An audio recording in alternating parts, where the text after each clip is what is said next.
My name is Dan, and I am weird. But I don't see weird as a bad thing, though. Being weird just means you march to the beat of a different drum. You don't fit that mold that society wants to shove you into. I'm out searching for people like me. The weirder, the better. This is my story. These are their stories. This is the power of weird.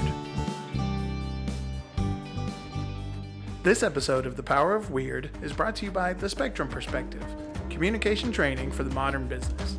Learn more online at thespectrumperspective.com or simply follow the link in the description below.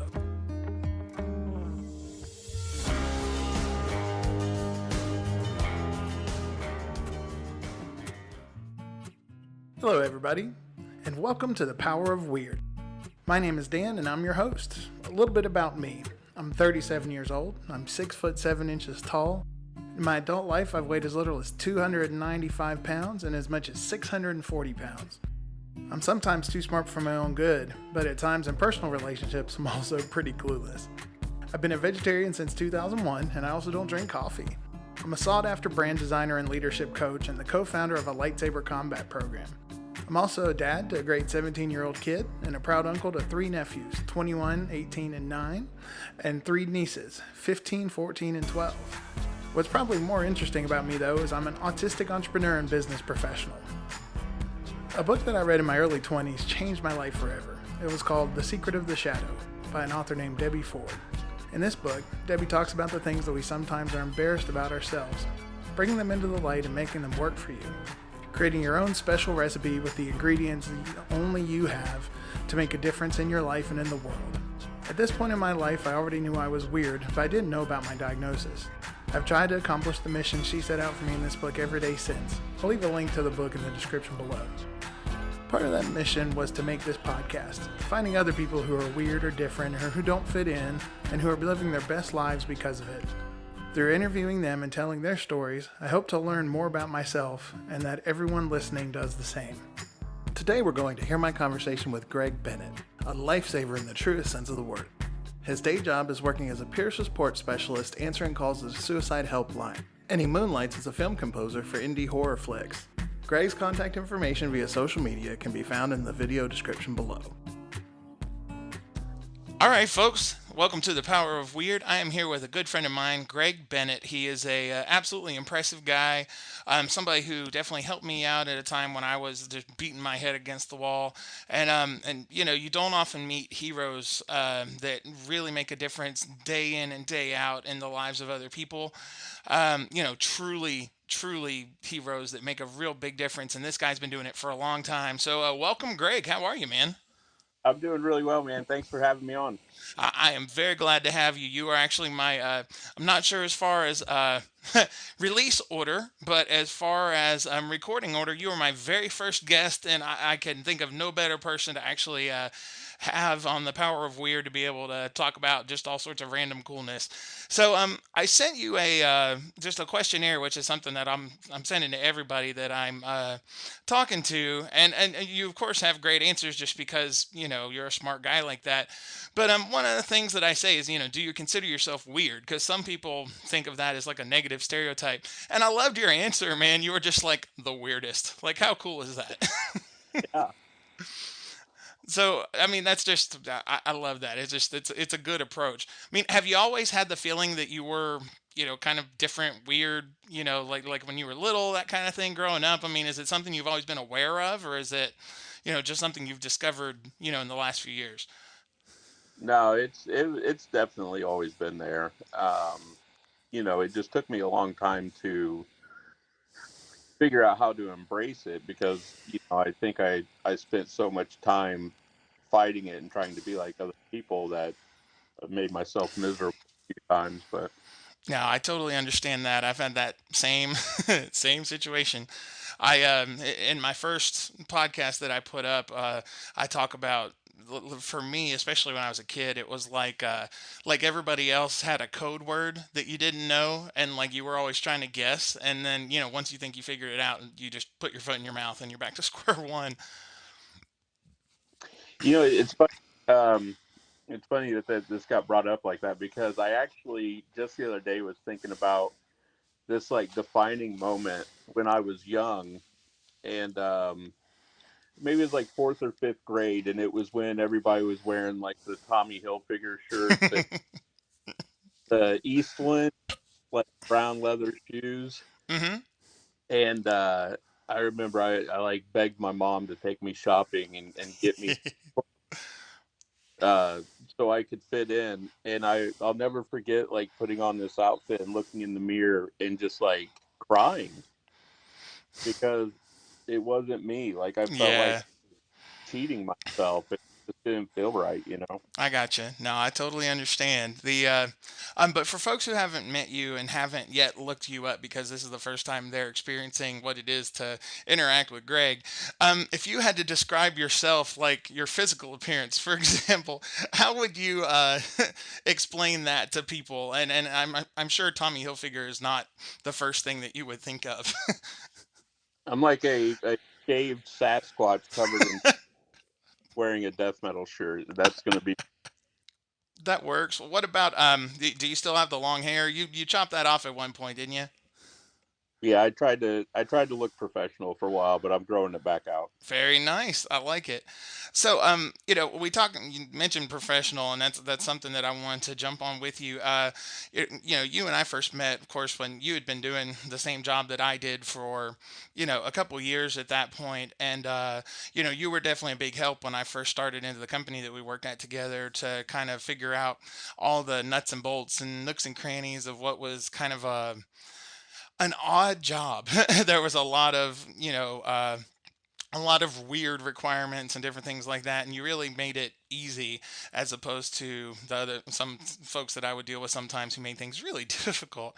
But can you tell a little bit about kind of what you brought? It was in the mental health field. I mean, what brought you to that, and why is it that that's something that kind of called to you to go into that and to do what you did and what you do now? Well, I mean, it really just boils down to my own personal experience with mental health and substance abuse recovery. And realizing how it worked for me, and then wanting to give back to others the same situation. So That's cool, man. I mean, can you go into any detail about kind of? I mean, obviously you don't, don't have to share anything you don't feel like sharing, but can you go into a little bit of detail about kind of where you were coming from with that. Some yeah, no problem, man. I will actually August 5th. I'll have 10 years sober, and That's awesome. That is you know what? absolutely awesome. Yeah, so 10 years ago, if we look back then, and it's funny because I actually got some like those Facebook memories the other day, Yeah. and it was these like really sappy posts like "No one cares, don't act like you." Like all I could do was laugh at that of Greg back then. I was like, "Oh man, that's sad." But that's the mindset I was in. Hmm. So I was constantly like going to the ER Sure. for panic attacks. I was very uh I was beyond passive suicidal. I mean, I just thought about it constantly. And, a friend of mine reached out and basically said, I've been there and this is what worked. Um, and I got into recovery because of him. But you know, that's what led me into the field of peer support because that's essentially what it was Hmm. one alcoholic reaching out to another. Sure. Well, for folks who don't know what peer support is, can you dive into that also quickly? I mean, I know it's from working in that, I know that it's kind of a growing field, but it's also still not something that everybody knows about. Well, the way I like to describe it is for years I went and talked to therapists, doctors, and saw their diplomas and everything on the wall and felt like I was being judged. And Fair because enough. because of that, I would never fully open up to them, or there was things I didn't want them to know. Hmm. Peer support is someone who has been through, situations that you're going through, and they use their experience to help you. That's something, man. That's really something. Yeah. what are some of the ways to be able to like get into that, right? Like I know you and I are both in the Nashville, Tennessee area, so I know each state has its own different kind of rules, but is there kind of a general process that you would go through to find out about that? Yeah, I mean it's super big and easy here in Tennessee. The state's really like embraced peer support, and Mm-hmm. it's really growing now. But I do think every state has some form of it going on. Mm-hmm. So it just depends on if you're wanting to stick strictly to the mental health side, or if the substance abuse side. Of course, 12-step programs are essentially peer support. So Sure. That there's makes sense. you know, What is it they say for 12 step? All you need is two alcoholics and a pot of coffee. Is that the phrase that they use? well, if you're starting a new meeting, it's two alcoholics, a pot of coffee, and a resentment. But yeah, Fair enough. Okay, I missed the last part. that, I'm not coming back to this meeting ever again. You got to Right, have right. So now, you talk about peer support, and I think it really is a cool thing. And for the folks out there listening, peer meaning someone who's gone through the same experience, and then being able to go and help them out. But you have a really unique opportunity for what you do professionally for peer support folks, if I remember correctly. And so, as far as what you do now, what kind of is your daily as far as work goes? What do you go through and what do you do for folks? So when I started in the field about 9 years ago, first 4 years were spent in a peer support center. Right. So primarily that's what we did, was peer support, and that Mm-hmm. wears a lot of different hats in a setting like that. But Right. then I transferred over to the uh, crisis in general. Crisis and suicide prevention is what I do now. Um, and I got to say, the peer side of things, having had experience myself, Mm-hmm. really helps when talking to people that are in that mindset. That's cool, man. I mean, that's an amazing. The word hero gets tossed around too much, nowadays. But I mean, it really is when you think about every single day you have the ability to touch multiple people that are at their lowest point and be able to help them kind of pull themselves up. I mean, that's again, that's not something that everybody can really claim, and then that's something that I mean, I've got the utmost respect for you, and I think a whole lot of you anyway. But the sheer fact that, I mean, you literally save people's lives every day, and not with surgical tools or anything like that, but strictly, I mean, to be honest, I mean, sheer willpower. I find that just to be one of the most heroic and noble things that somebody can do, man. I mean, there's some I have a lot of respect for that.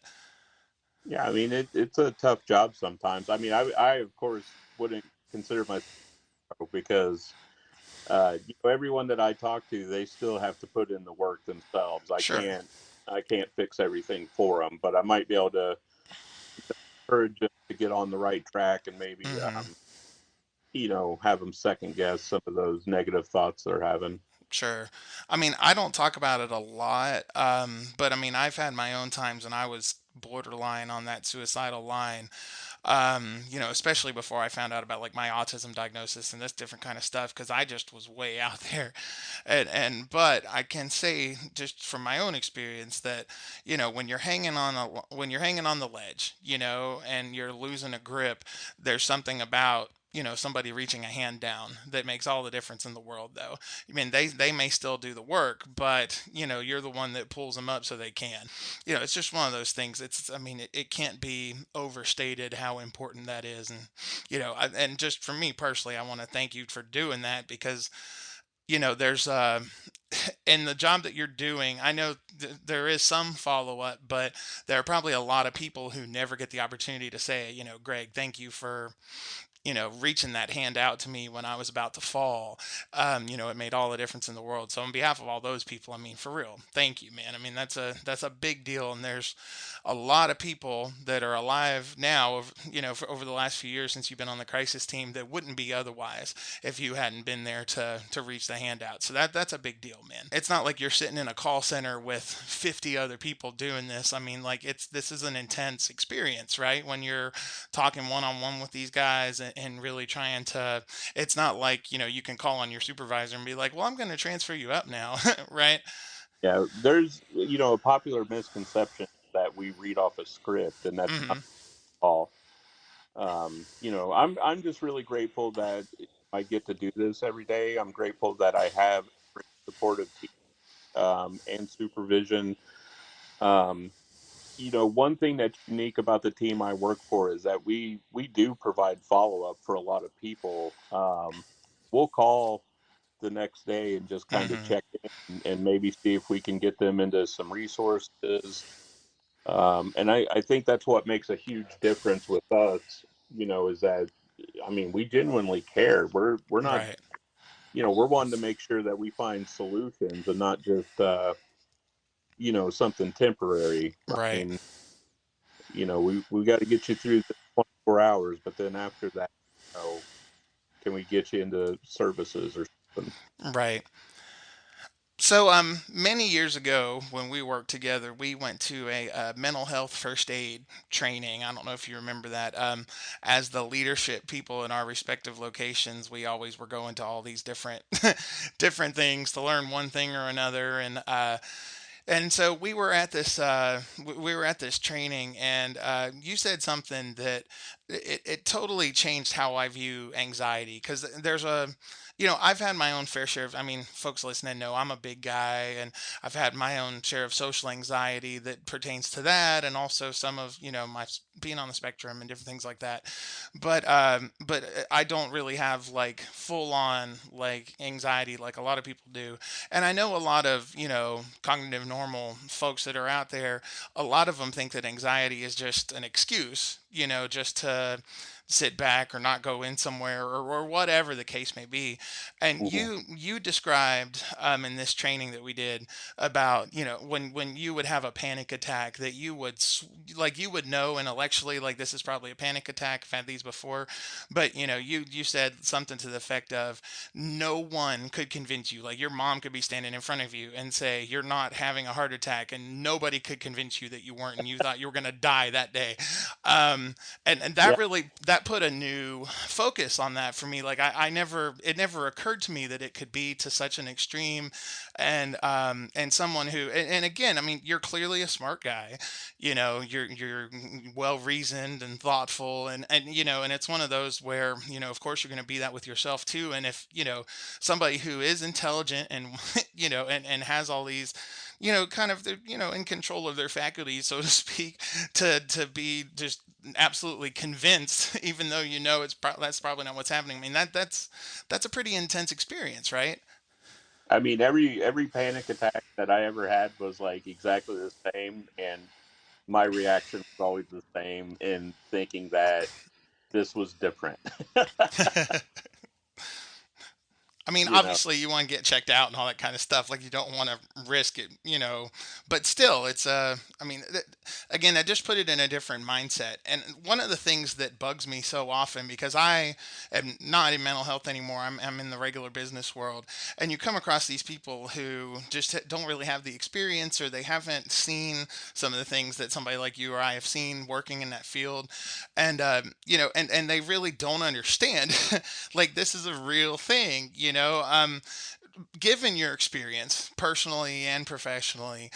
Is there anything that you would, if somebody's listening who, doesn't really know about that kind of thing, if they, just do kind of say like, oh, well, there's nothing wrong with them, they just don't want to do this or whatever. Is there anything that you could say to somebody like that that would help them kind of understand where the person on the flip side's coming from? well, I mean, I think really the question is, would it do any good? Because it's just one of those things, and unless you've been there, I just don't think you really know what it's like. Um, Wow. you Fair know, enough, man. really hard thing to explain to people. If you have a loved one or someone, who's dealing with mental illness, uh, kind, but you also have to encourage that person to, you know, help themselves. Hmm. Um, that's always been my big thing is self improvement, helping yourself. You just can't really help someone that doesn't want it. Fair Um, enough. but you can. A guy used to tell me, you can lead a horse to water, you can't make it drink, but you might be able to make it thirsty. So I think Right.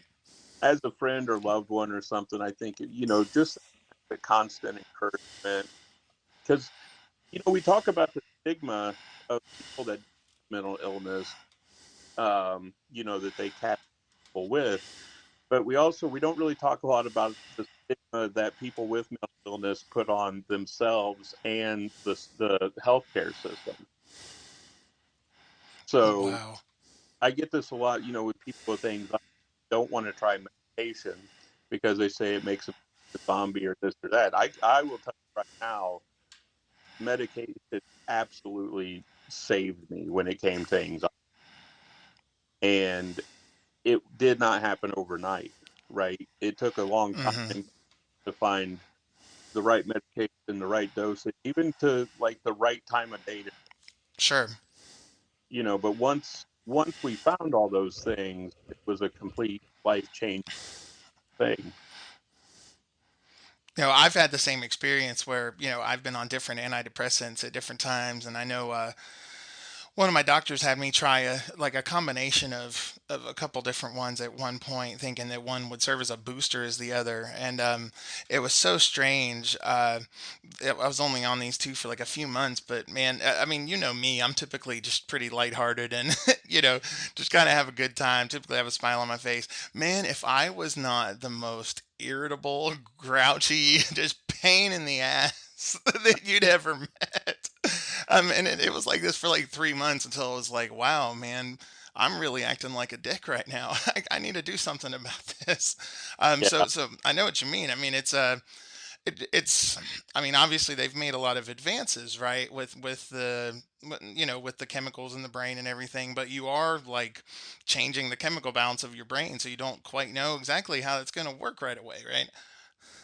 I mean, I know there's been a pretty big breakthrough with Centerstone research with the swab test that can tell you how your body metabolizes certain types of medication, Oh, that's and that cool.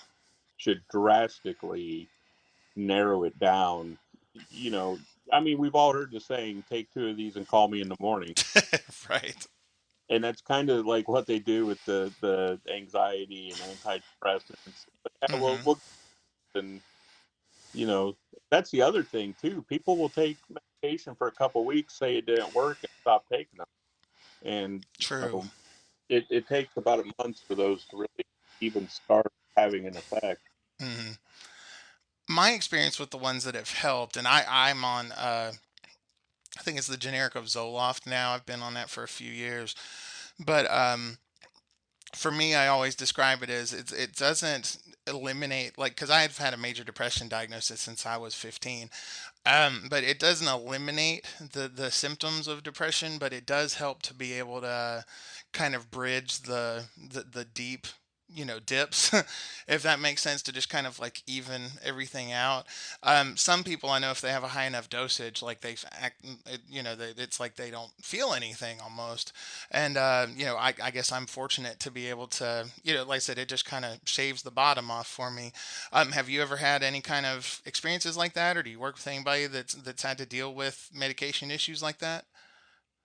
Yeah, I mean, when we were getting the medication figured out, there was a I had a similar situation to yours in which my coworkers came up to me and said, "Man, you got to call your doctor and change whatever it is they're giving you." And the Hmm.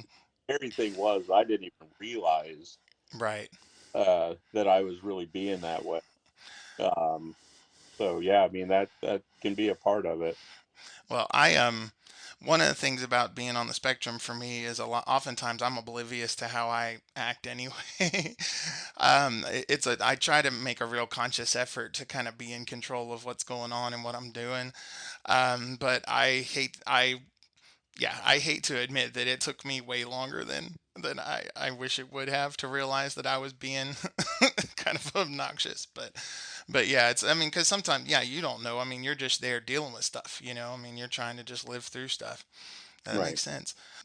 So you've got, not, it's not just you, right? Like you've got your son and I think you guys have a dog too, right? Like, are they part of your, as far as like your routine, as far as like your recovery and that kind of stuff goes?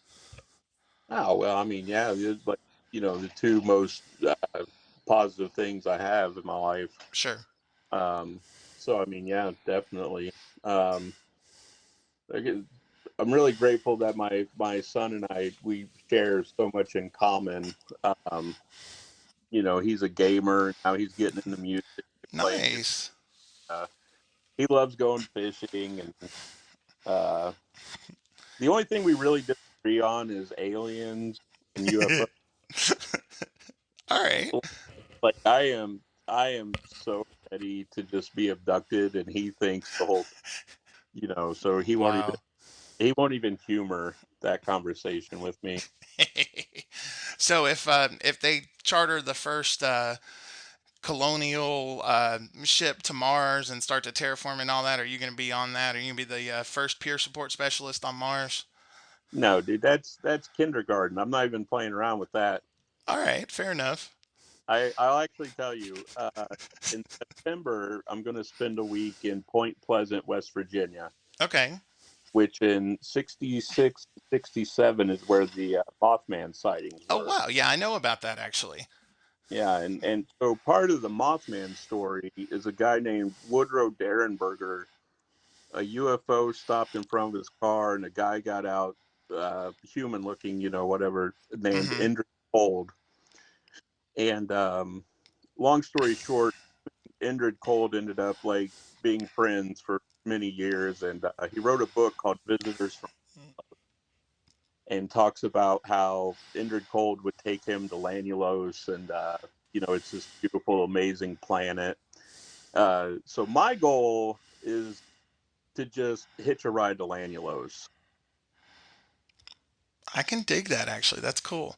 The Mothman story is, I've got family from the Panhandle in West Virginia, and the Mothman thing is one that my mom is very fascinated with. She thinks it's very interesting, like even to the point where she'll like pull up the Wikipedia entry about the whole thing and like have her phone play it for while she drives. Oh yeah, I mean, it is really interesting. I mean, it's I don't remember all the details, but I mean, there's a lot of weird stuff that were happening. So that's cool that you're going to spend some time digging into that, man. That's really cool. yeah. We'll hit all the Mothman sites. We'll actually be there while the Mothman Fest is happening, so that'll be cool. Okay, that's cool. That so sounds like something you would do. Yeah, I'm pretty about it. That's cool. Well, so that actually gives a really good segue into, I know you're big into music, and you also kind of like goth music, and we used to have conversations about death metal bands and bad names for bands and all this kind of stuff. But you actually have done a really cool music thing in the last few years that you've actually started winning some awards for. Is that right? That's right. Yeah, So tell us a little bit about. I mean, I know a little bit about it, of course, but this is really cool. So can you tell us a little bit about it?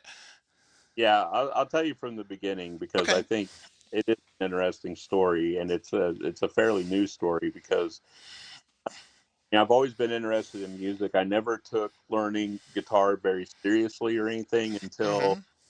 I needed a place to stay, and I moved in with a friend of mine named Jeff Wedding. And the condition was he would let me live there for 1 month.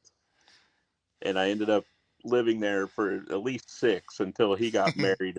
Out more like a year or so. Um, so he ended up like leaving the apartment to me when he got married. So anyway, he's just an amazing filmmaker, And while I was living there, I had bought an acoustic guitar, and I thought I'm going to take this pretty seriously and try to learn how to play guitar. Um, Years later, um, he was shooting his new movie called Tennessee Gothic, Mm-hmm. and, and told me he wanted me to do the score for it. And I told him, I said, I'm not doing the score for that. I have no idea how to do a movie score. And he's like, I got faith in you. You can do it. You're gonna do great and this and that. And I agreed to do it, and the whole time thinking, what have I gotten myself to? But I've always been a huge fan of Danny Elfman.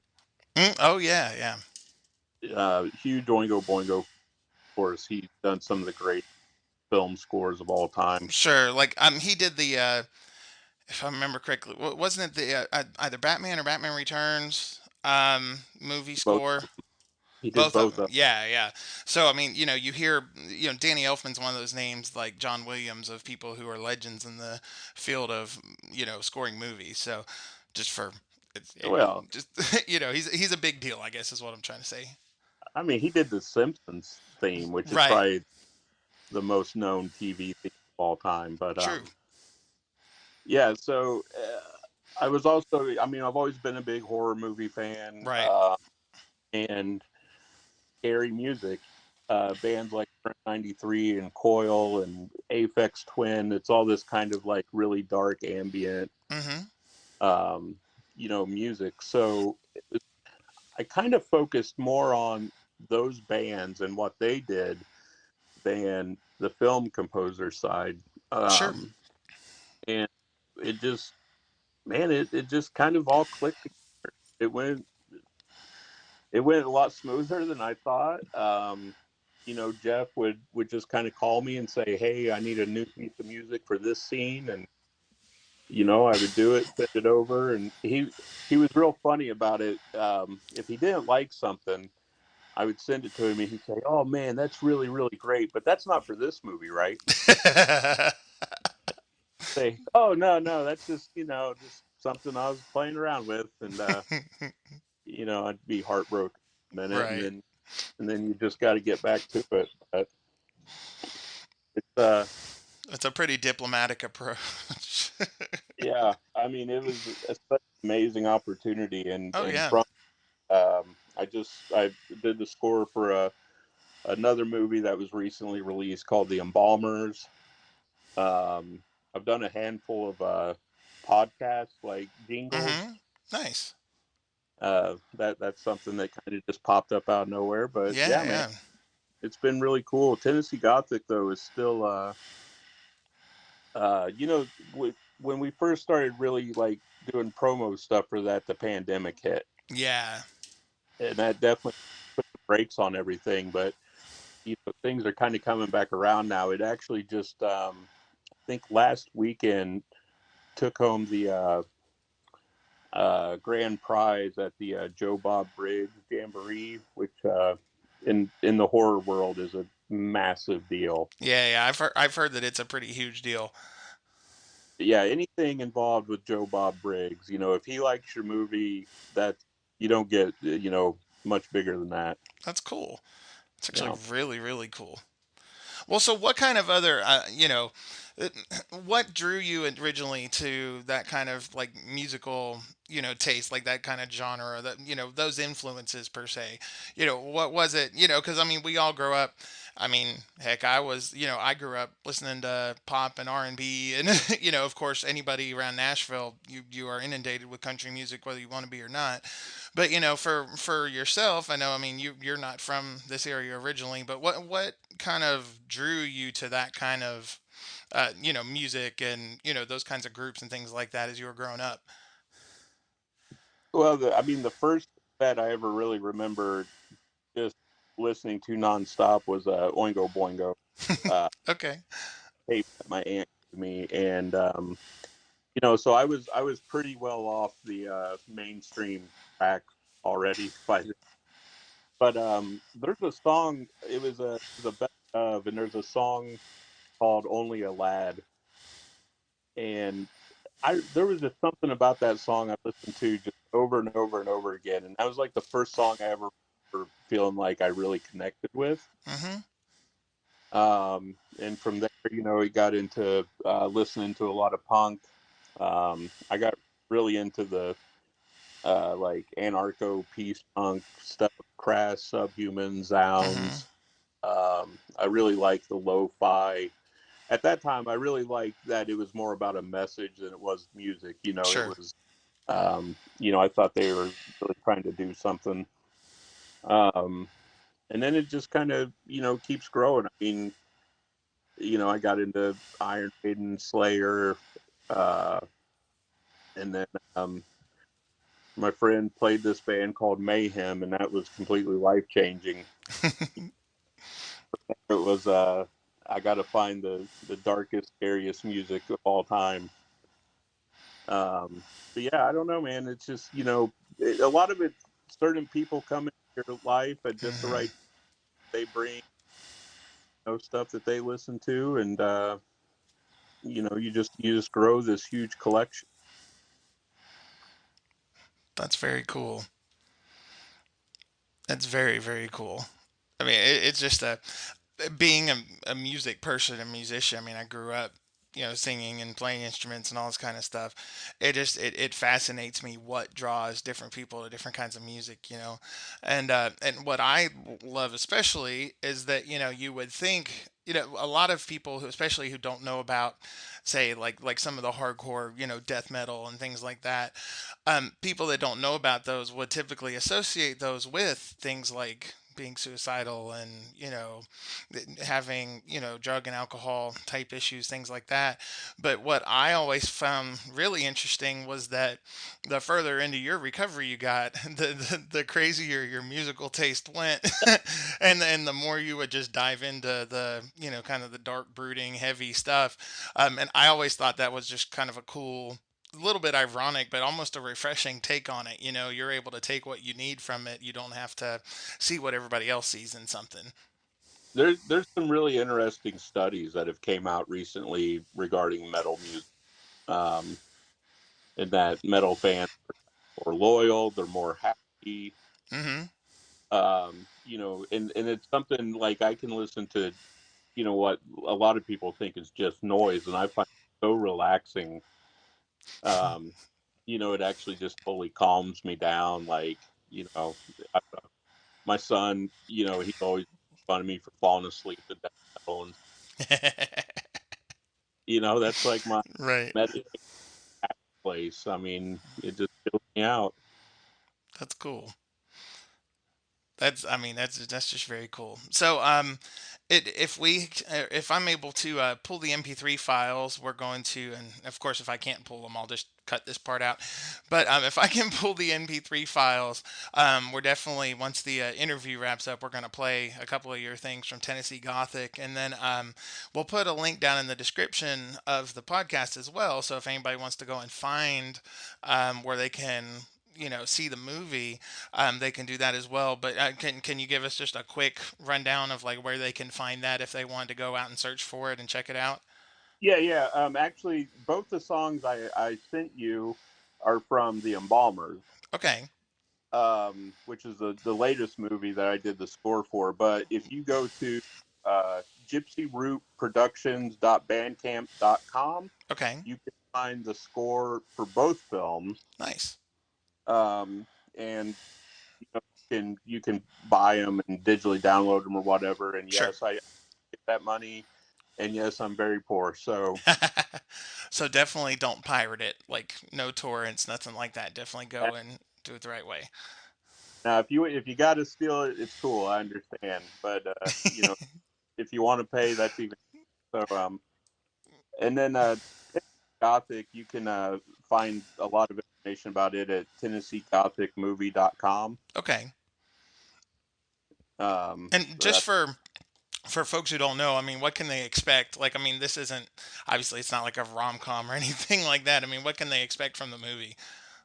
like so it's definitely more on the comedy side. It's a Okay. comedy, horror, but Comedy horror. Okay. gotta warn everybody, it's intense too. I mean, Mm-hmm. Uh, I hate to put a trigger warning, but it could probably be potentially triggering to some people. The opening scene is very, Hmm. very intense, and Okay. we've had a few people make comments about it. But you know, my music taste is the same with movies. I got to find the Sure. most extreme and crazy. I'm a weird Japanese movies that Sure. there's no way they would get shown in a theater around here. Hmm. Well, and what about the embalmers then? Is where can that be found? And what kind of uh, flick can they expect if they go and check that one out? So it's by a woman named Rebecca Reinhardt, and she is like just queen in the indie horror world. And this is Cool. her first film that she wrote and directed. Um, it's got a lot of cool people from like other indie horror films. Rob Mello's in it. He was in he's the Happy Death Day killer, and he was in the Magnificent Seven remake. So I think that's kind of cool. Oh yeah, that is cool. But it's kind of the opposite of Tennessee Gothic in that it's very kind of just lighthearted fun. Hmm. Uh, not overly crazy with the sex and death and Sure, everything. sure. Yeah, there's lots of nudity and things in Tennessee Gothic. It's a Oh, okay. very, like I said, it's an intense film, but it's a really fun film too. Like it's I think you'd enjoy it. Yeah, for sure. That's really cool. So I'm a big Kevin Smith fan, and I know he's been saying he did his two Canadian movies. The what were they? Yoga Hosers was one, and then Tusk was the other one. And he says he's going to be at some point make his third. It's supposedly like a Canadian horror trilogy, and the last one is supposed to be Moose Jaws. Have you heard anything about that? No. No, okay. I just was curious. I mean, obviously it's Kevin Smith movie, so it's gonna be goofy, but his idea is basically Jaws in Canada, and it's a moose. But I just like I said, I was curious if you heard of that. It sounds like something you'd be into. I mean, you don't have to make a moose any scarier than it is. And I don't think people realize how big a moose is until you see one. It's Sure. terrifying. It's the biggest thing ever. It's the scariest. So what you're saying is they've picked a very good animal to step in the place of a great white shark. I mean, dude, you could put on a Nat Geo documentary about moose, and I'd be scared. Well, I mean, you're not as big as I am, but you're a big fella, man. So that's saying something. Dude, moose. They're like we look very little next to a moose. That's true. You're right. Moose are big. Oh man. Okay, you're right. You're definitely right. So one of the things that I asked when I sent you the little questionnaire over, and I thought that the answers to this, again, you always surprise me with what you say, but it's always really cool. I asked what your greatest like strength and weakness, or what you would consider your greatest strengths and weakness would be.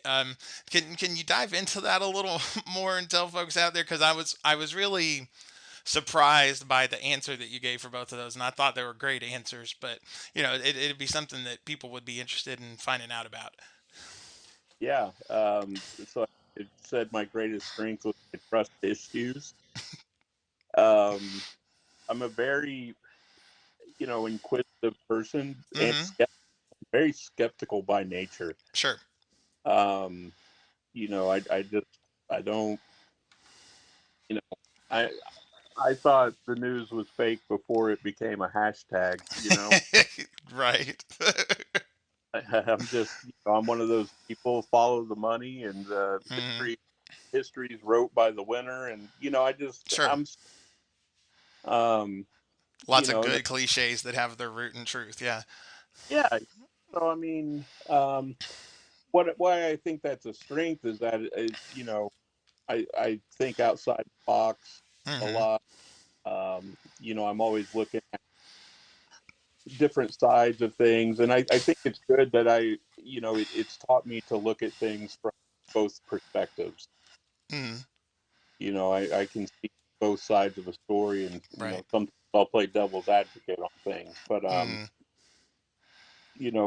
my weakness is also trust issues, though, because trust is something that it's a valuable part of human nature in building Hmm. relationships, That's very and true. I'm not always good at building relationships because of that. So yeah, it's a pro and con. Trust. I get that. Yeah. Sometimes I'm the flip side of that a little bit. Is sometimes I'm a little too trusting, especially in interpersonal relationships. It's bit me in the butt a time or two. So it's kind of the flip side of that. But I it's hmm. Well, how do you think I got trust issues in the first place? Fair enough. That's a good Oh, point. Okay, good uh, point. It's one of the reasons I like talking to you, man. Is you always your brain just keeps up and rolls a mile a minute, and it always has a different perspective than what I do. It's always a lot of fun. It's cool yeah. though. Well, so looping back around a little bit, a lot of folks like say our age or older, like my mom for example, she's in her early 70s, and I was talking to her on the phone tonight, and she's like, well, should you really be telling people that you're weird or asking people why they're weird? And it's this thing of, there's this, my mom's generation, like that's considered an insult. Like it's one of those where, you did your best to kind of blend in and to be quiet, and you wanted everybody to think that everything was great at home and all that. And but then you turn around and I have nieces. For them, it's just like, yeah, everybody's weird, and it's no big deal. It's so strange to see that, and we're kind of in the middle. But for you, it's do you, do you feel like, I mean, your life would have taken a completely different course, right? If you hadn't gone through the things that kind of make you different and make you, not, kind of the normal type person. I mean, you wouldn't be doing any of the stuff that you're doing now. Well, I mean that's hard to really, because if you really want to get to it, all I do today is what makes me happy, right? Sure. What what I enjoy. I don't do anything else to I don't do anything else to people please. You know, I'm not going to go uh, buy some new album just because everyone tells me it's good. Sure. Um, so I think, oh, man, I don't know where it would have ended up. Uh, Hmm. as long as you do what makes you happy, then I think that just reflects back, because when you're happy and your mental health is good and your spirituality is good, you're just going to do good else too. Hmm. That's cool. There's a story that I heard, and beats the crap out of me if it's true. Like when people are talking about historical figures, I mean, half the stuff's made up. But the story says that John Lennon was in kindergarten, and the teacher gave him an assignment that said, like, what do you want to be when you grow up? Right, was the question. And John Lennon's response was happy. And the teacher just gave him an F and was like, you didn't understand the assignment. And Lennon was just like, nah, you don't understand life. And again, I don't know if that's a legit thing that actually happened, but it makes me think of that, of like, it's a lot of, somebody like yourself is such an inspiration for somebody like me who has, stepped out on my own and self-employed, do lots of other stuff, and it's all about finding things that, finding a way to do what you're good at and makes you happy, and also be able to, you know keep a roof over your head and food in the fridge and all that kind of stuff. But I mean, that's a real inspirational thing, man. I mean, so many people are out looking for status and looking to, to have the newest car and the biggest house and all this other kind of stuff. I mean, I'm sure you see on Facebook all your friends, from high school and all that kind of stuff it's all about what they have. And but there's no substitute for really like having happiness and being content in your life, man. I mean, that's cool. Yeah, I mean, it boils down to, if you don't take care of yourself, how can you take care of anyone else? Um, and there's a guy that I'm not even going to say the name because people like to stereotype, and Sure. but it's a doctor, and he wrote this book, and he got well known for telling people they need to clean their room before they try to change the world. Mm, And a lot of people make fun of that statement, but it really makes sense to me. You know, sure. if you can't keep your own house in order, how do you tell the world how to run? Fair enough. My personal preference is hire a housekeeper, but that's on my short list for the future. But I get the the message of what you're saying definitely rings true, though. I just have to be literal and a pain in the butt when I can't be. Well, we elect a lot of housekeepers, but they don't do a very good job. Fair enough. That's true. I will definitely give you that. Yeah. I know we have some varying opinions politically, but it's always one of the things that we always could reach a common ground on is pretty much all of those people out there are idiots. um, and that's just kind of how it works. There was a I don't remember. It was from the first Men in Black movie. Tommy Lee Jones says to Will Smith in the beginning, he's like, Will's like, hey, well, people are smart, man. They could deal with the fact that there are aliens and all this. And he's like, yes, a person is smart, but people are stupid. People together are stupid and they get all freaked out and they don't know what's going on. And it's kind of, I feel like that a lot of times. Like people go in with the best of intentions, but once you're in the machine, like, you know, great, here we go again. Well, it's like I wish I knew the name of the test, but where you know for a fact you have the right answer, but everyone in class gives a different answer, Hmm. you are more likely to change your answer. Right. You That's know, so nuts. well, I mean, it's human nature, right? True. No, I guess so. Yeah. I mean, I can speak to being someone who's been incredibly weird and kind of out there my whole life. I mean, it is one of those things that sometimes you just want to be like everybody else, it's hard at times to be kind of on the fringes. I mean, have you had that experience too where, you naturally kind of push against the grain, but, being out there on an island all by yourself, I mean, you open yourself up to a lot. Yeah, I mean, it's definitely something I struggled with for a while. Now I really embrace it. Um, and a lot of that is just being comfortable with the skin you're in. Sure. You know, I spent 30 years where I couldn't even look in the mirror because I hated that person so bad.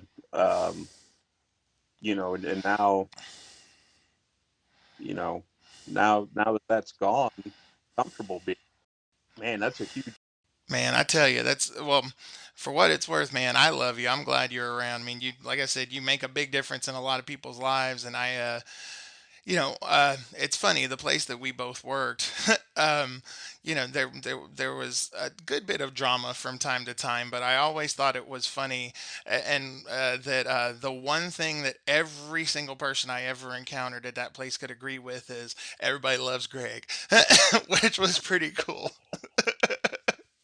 Well, because Greg loves his job, Greg's happy, and you I think when you love what you do and you're passionate about it, it's like I said, if you love what you do, you never work a day in your life. Right. So helping people and seeing the transformation in others and the improvement.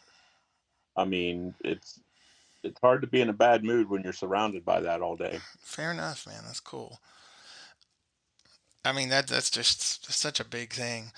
Now, again, it's kind of circling back just a bit for the folks who hear about like the peer recovery, peer support people. I mean, that's not just something you can jump into. I mean, yes, you have the experience, but I mean, they don't just throw you in blind. I mean, you've got a lot of training and a lot of, clinical training, different things like that, counseling training, to go into that, right? I mean, it's not like they just throw you in or like, have fun. I mean, you get a whole lot of support from the governing bodies to make sure you're doing it right, not just, Yeah. hanging out. So the state of Tennessee does a week, it's basically a 2 week certification, but then you have to have 75, and I'm hoping this has 75 volunteer hours. And then, for me with the organization I'm with, yeah, I mean, we do we do trainings constantly throughout the year. Sure. But on top of that, I have clinical supervision, Hmm. and things like that. I mean, it's a team for sure. Yeah, it's just I just don't want people out there thinking like, oh well, hey, I used to whatever I could, it's definitely attainable, but it's not. But I mean, you have a legitimate, like, I mean, you've got like a state sponsored certification where you are a specialist at what you do. It's not something that, you can just walk in off the street and be like, oh yeah, here he is. So it's a, Yeah. it strikes me as important to make that distinction. Well, yeah, there's a right way and a wrong way to do it. Hmm. You can't give something that you don't have. Right. So you have to make sure that you're the best you before you're going out trying to help other people. Because especially the field that I work in with crisis, I mean, it absolutely is death. And with substance life, so yeah, I mean, you definitely want to know how to voice your own experience recovery in a good way, and Hmm. because obviously you don't want to do that could jeopardize harm another person. Right, right, right. I mean, because that is, I mean, it's one of those things where, as somebody in that position, I mean, you can be legally held liable, right? If, I mean, if you, are doing things the way you're not supposed to, or at least your organization you work for could be, right? If something goes sideways or whatever, a family of somebody who might have called in and then committed suicide might try to sue or something like that. I mean, you have to be above reproach. Well, you're getting deep stuff there because there's different insurances that cover providers, things like that. I mean, Sure. one thing I can tell you is that I can't go open a clinic tomorrow and say, "Hey, come get pierced by Greg." That they're not gonna let that fly. Sure. To be a peer specialist, you have to have some form of like clinical supervision, Hmm. which is good. I'm a huge fan of accountability. Oh yeah, for sure. And I think it's just one of the most important things ever. There's a lot of thought that the state has put into peer. Of course, it's always growing, evolving. Hmm. They do make some changes here and there, but I is just miles ahead of most states. That's very cool. I mean, I know that they've got a lot of, that they've got a whole lot going on as far as that goes. I mean, I know you guys have, I'm assuming still the peer support conference every year where everybody gets together, and it's kind of a, even though it's a ever growing thing, it's kind of a tight knit group also, isn't it? Well, yeah, yeah, absolutely. I mean, you definitely have people that have been around for a while, but there is a lot of new faces every year. Um, and people take new positions and go to different agencies, or maybe they decide it's not for them. They go do something else. Who knows? I got you. Fair enough. Now it makes a lot of sense.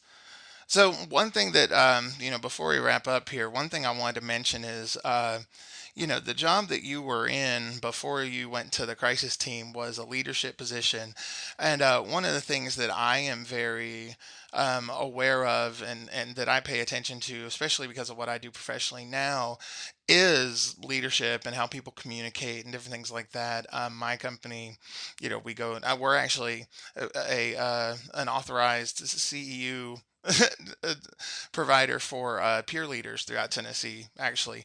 But yeah, so I haven't done a lot with that, but I'm very proud to to be a CEU, approved program.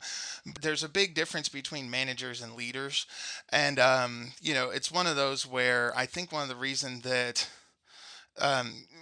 that everybody always liked you so well is that you weren't a manager. I mean, you were a manager. You had a team of people, but you were a leader. You were the first one to be able to get down and help somebody out, or to jump into the kitchen if something needed happening or whatever it was.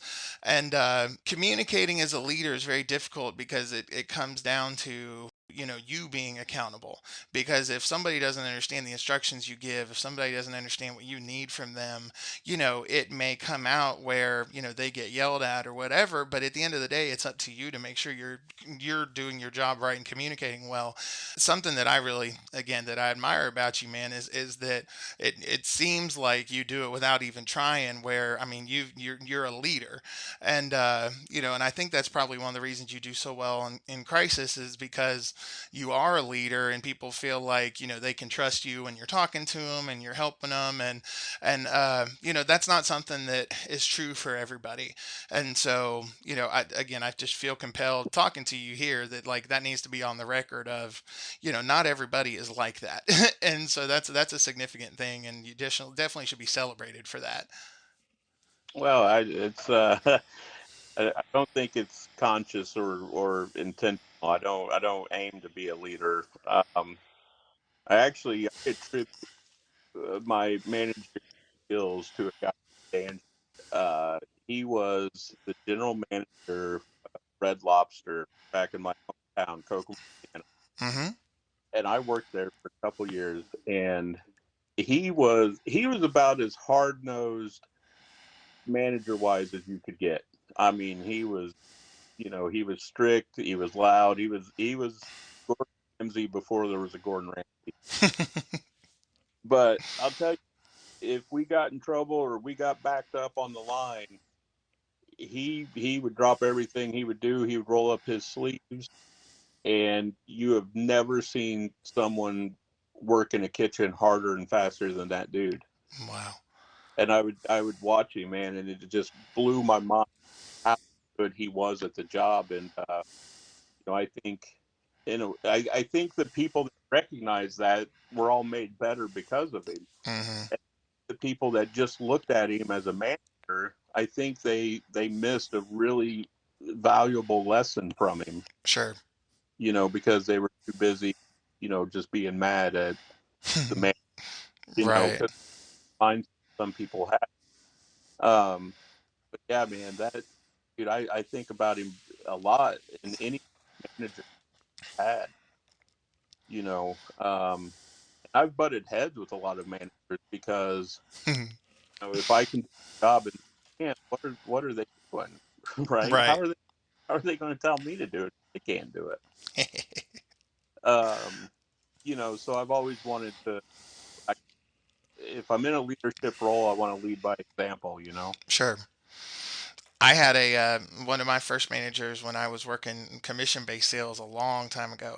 His name's Brett Connor. He's actually going to be a guest on my podcast here in the next couple of weeks. But he was much the same way, where it was the first professional situation where I really felt comfortable, and he was one who he would not only jump in and help, which was always great, but he actually took the time to stop after the fact and explain like what was going on or what the situation was, or he would say, yeah, well, I jumped in because we needed help, and and this particular person, they blah blah blah blah blah, and he was able to kind of see everything from the standpoint of, hey, really good job here. This is what they needed. Maybe do this differently, that kind of thing, but in a very positive, kind of way where he would literally be there showing you how to do it, and then he would break it down after the fact, and I just found that like so refreshing. Like somebody's not going to just going to sit there and yell and scream and get irritated. They're actually going to help you fix the problem that you might have and do it better the next time, And something there is, like you said, there's something about a guy who's not afraid to get out there and rub elbows with the regular, the peon lowest level folks, like when something needs done, whether it's scrubbing toilets or changing light bulbs, they're going to be there. That's very cool. That's neat. I think a lot of us probably have somebody like that who was that person that we initially saw do that. Yeah, I mean, I think the bottom line is just throughout life we have to remember to remain teachable. We have a lot to learn from every person we meet, even the completely negative ones. I learn more from negative people and how I don't want to, be that way, than some positive people. Yeah, fair enough, man. That is so true. Oh my gosh, that really makes a lot of sense. Well, so the way that I have starting the way that I'm going to sign off at the end of every of these podcasts is to say to be the weird you want to see in the world. My fiance, who you had met, Jess, who passed away a few years ago, one of her phrases that she always liked was the one that was, I think it's attributed to Gandhi, that's be the change you want to see in the world.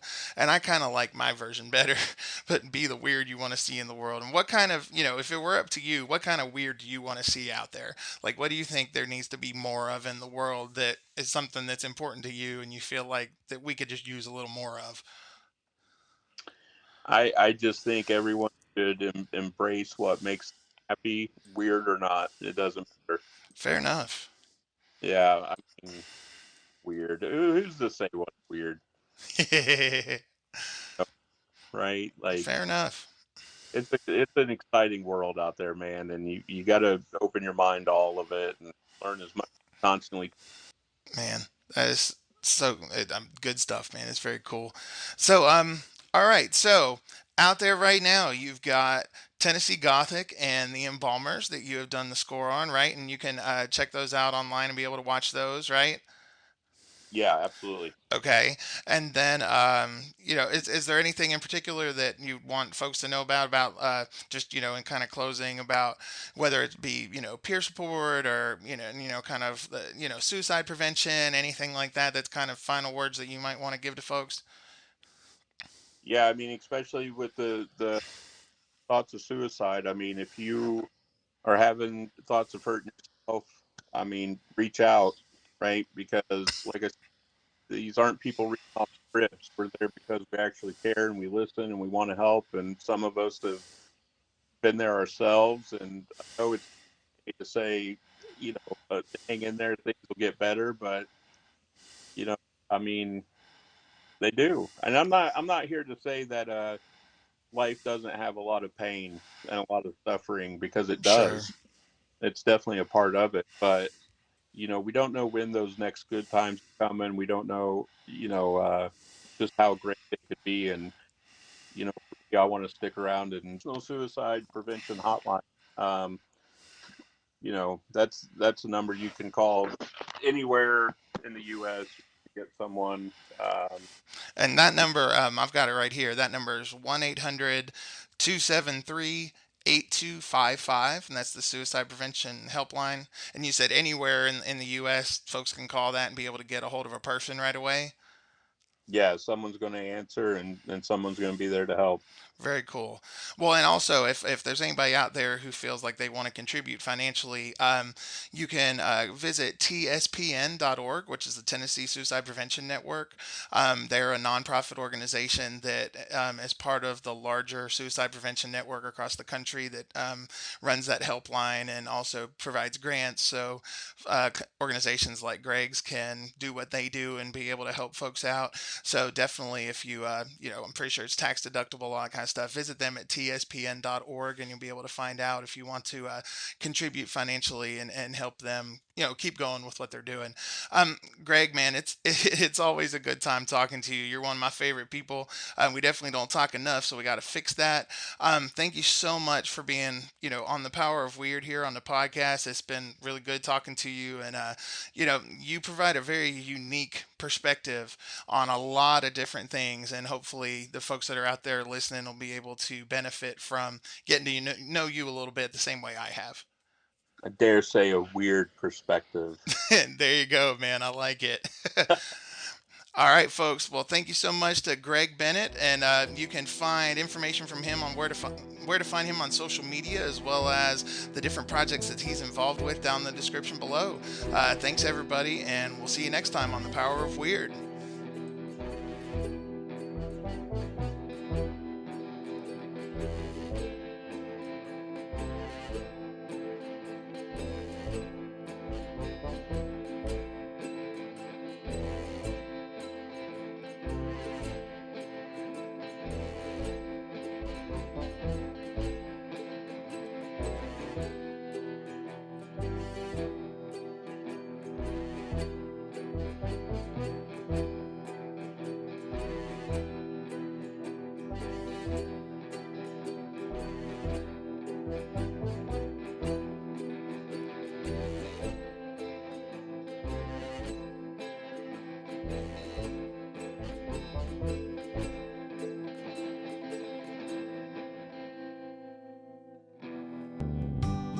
Thank you for listening to The Power of Weird. This episode of The Power of Weird was brought to you by The Spectrum Perspective, communication training for the modern business. Learn more online at thespectrumperspective.com or simply follow the link in the description below.